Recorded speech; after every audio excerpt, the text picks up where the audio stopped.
destaque de hoje, a divulgação do resultado parcial da balança comercial brasileira referente a março.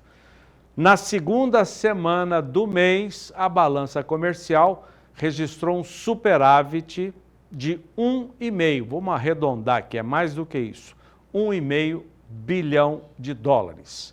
No mês, o saldo é positivo de 2 bilhões e 100 milhões de dólares. No ano, o saldo mais do que positivo de 14 bilhões de dólares. João Pedro Cuti Dias, mais uma vez aqui conosco, para comentar esse resultado. João, alguma surpresa nesse resultado parcial? Não, o principal produto de exportação do agronegócio é a soja. A soja continua exportando bem. A grande questão é o preço, né, Zé? Se você olhar um ano atrás, a soja valia em cima do navio, Free On Board, FOB, ela valia 555 dólares a tonelada. Hoje ela vale 439 dólares. Então você tem uma diferença muito grande em relação ao ano passado. E qual é a razão? A razão, aumentou a produção mundial? Aumentou 7, 8 milhões de toneladas. O consumo continua alto, crescendo. A própria China, que falava-se muito a respeito, a China vai diminuir o consumo, já se estão falando que a China vai para 105 milhões de toneladas de grãos.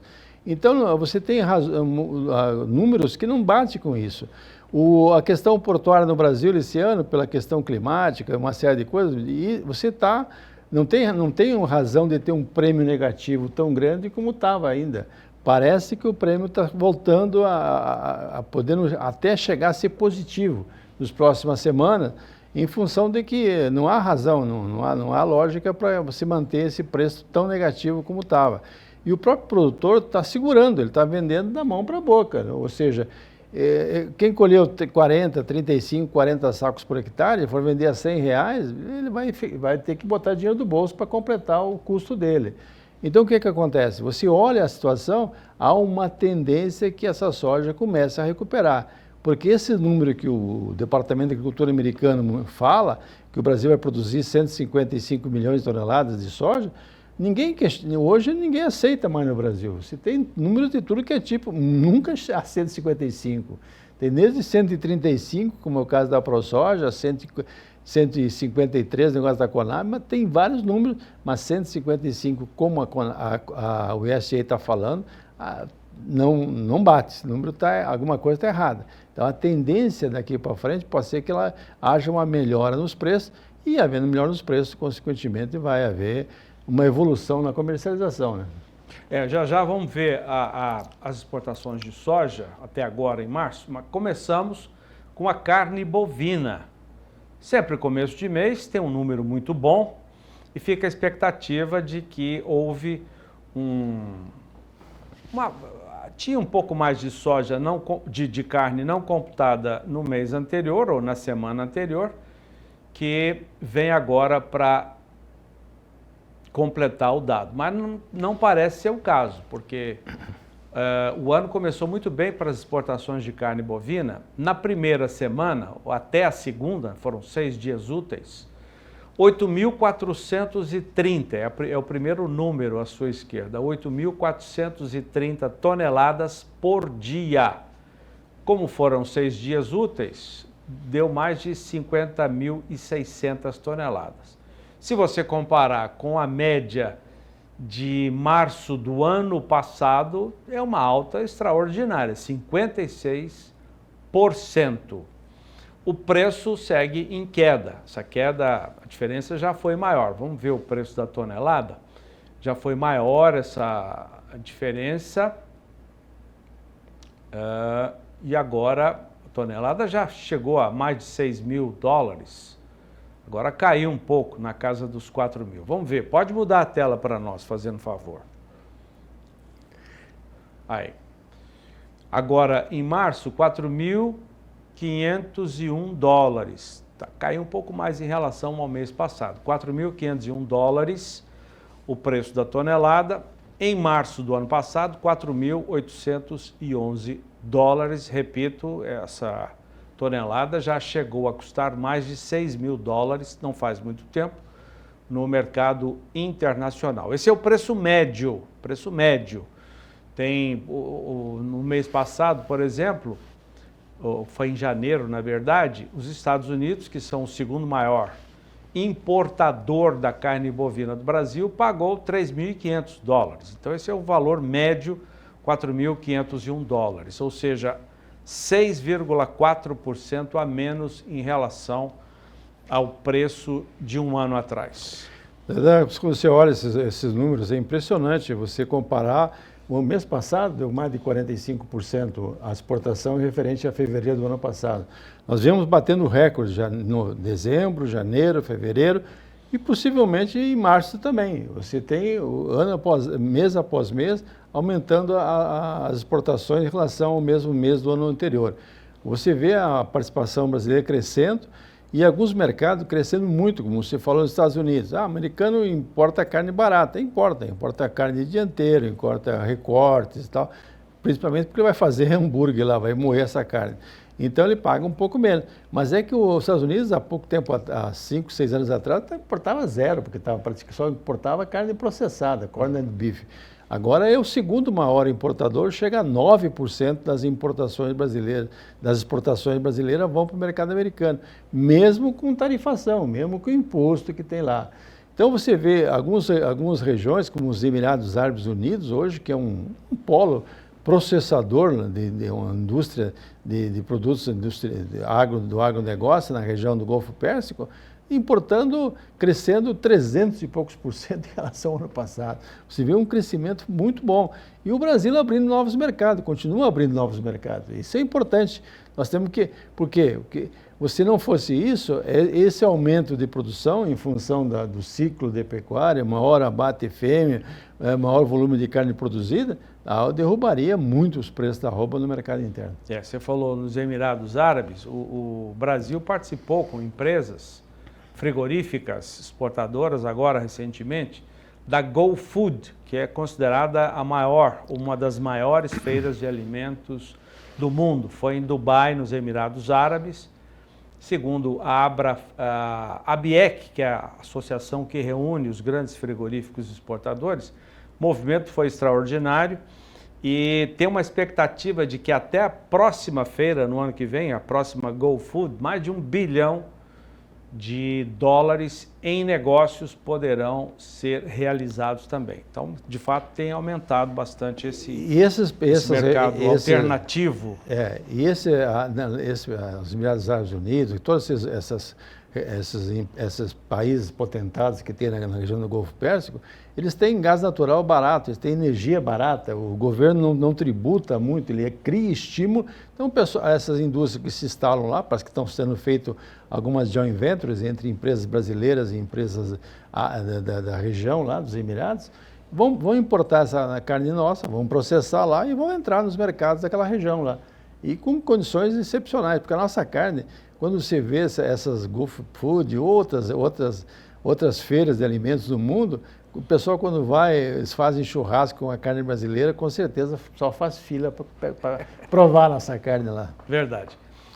Vamos ver as outras carnes. Até agora, em março, com 6 dias úteis, carne suína também muito bem, começou muito bem o mês de março, 4.870 toneladas por dia, nos 6 dias, quase 30 mil toneladas, e na comparação à média de março passado, do ano passado, 17%.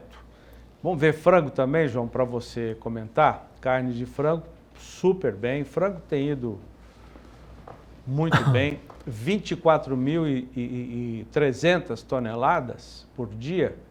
Já exportamos 145.700 toneladas. 15% de aumento em relação a março do ano passado. Esses números, vamos pegar o frango, por exemplo, esse número comparado com o ano passado deu 5 milhões de toneladas, praticamente 5 milhões de toneladas.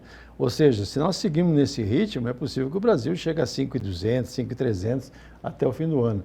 E o segundo colocado, que são os americanos, fica pela metade disso aí. O americano não exporta mais que 2.500.000, 2.600.000.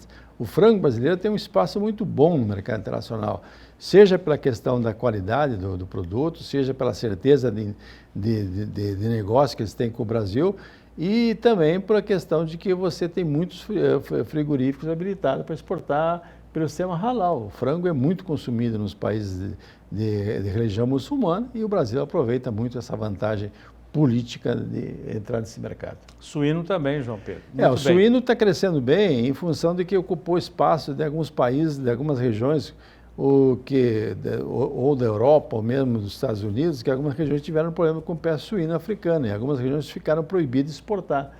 O grande problema ainda na questão suína, nós estamos crescendo bem, nós temos que chegar em 2 mercados que ainda são muito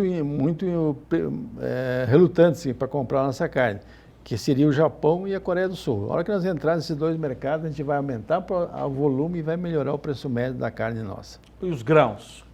A soja disparou. Vamos ver o que já exportamos de soja até agora. Mais de 3 milhões e 600 mil toneladas, com 5% de aumento na média em relação a março do ano passado. Por dia, 605.880 toneladas. E o milho segue com as exportações em queda. Vamos virar a página para o milho. 28.950 toneladas, apenas 173.700 toneladas nos 6 dias úteis de março, queda de 50% em relação à média de março do ano passado.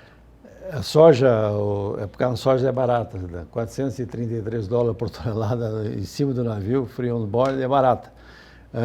Então, só que isso não remunera. Está compensando exportar, é isso que você está dizendo?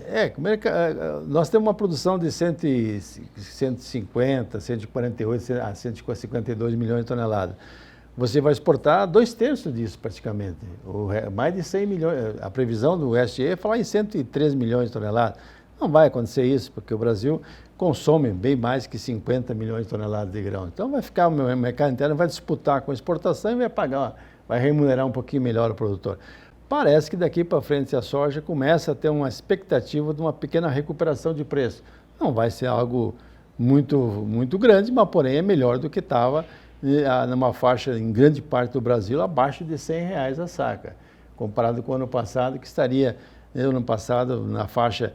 Chegou-se a iniciar o mês de março com R$150 em muitas regiões do Brasil, depois foi caindo em função do prêmio negativo no porto. Chegou a 200 pontos negativo em relação para o bucho.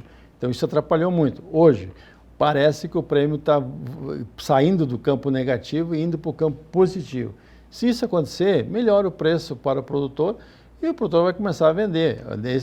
Nesse caso das exportações agora, possivelmente grande parte de soja que foi vendida o ano passado ou em dezembro, aqueles preços um pouquinho melhor, que estão cumprindo contratos. Você tem uma certa retração do produtor em vender em função da questão do custo de produção dele, da produtividade que caiu em boa parte do Brasil, e isso atrapalha, ele segura procurando disputar um preço mais justo para o produto dele. Pouco milho também, o preço que está... O preço está baixo, você caiu muito. Hoje está olhando o preço de cotação de milho em Santos, para julho, R$56 a saca. R$56 hoje você deve estar no sul do Brasil, isso a nível de interior do Brasil. Ou seja, o preço hoje no mercado interno, porque o que acontece? Você fala, o Brasil produziu mais de 124 milhões de toneladas no ano passado, principalmente a segunda safra, que deu mais de 100 milhões. Só que as condições climáticas desse ano não são as igual do passado, que foi um relógio. Choveu na hora certa, o pessoal plantou grande parte na segunda quinzena de janeiro, fevereiro. E esse ano não, está atrasado o plantio. Regiões produtoras como o norte de Mato Grosso do Sul, estava vendo, tem pouco milho grande, a maior parte está germinando agora. Nós estamos hoje, dia 11 de março, né? Então, é uma situação bem diferente. Você não dá para... Tem que ser muito otimista que a gente vai produzir perto de 100 milhões na segunda safra. É um pouco provável que aconteça isso em função do atraso de plantio, em função da questão climática, dificuldade de chuva, etc. E o Brasil é um grande consumidor. Só para etanol, fala em 14 milhões de toneladas de milho, né? Então, o mercado interno... Expectativa de 18% da produção de milho para etanol. Então, E está aumentando, porque tem vindo novas plantas entrando em operação, e o pessoal do açúcar e álcool, as usinas de açúcar e álcool, quem pode estar produzindo mais açúcar do que etanol, abriu um espaço até para o etanol do milho. Então você vê um mercado, nós temos um volume grande de consumo no Brasil, e a produção de suínos, de aves, de confinamento bovino, etc., todos são grandes consumidores, né?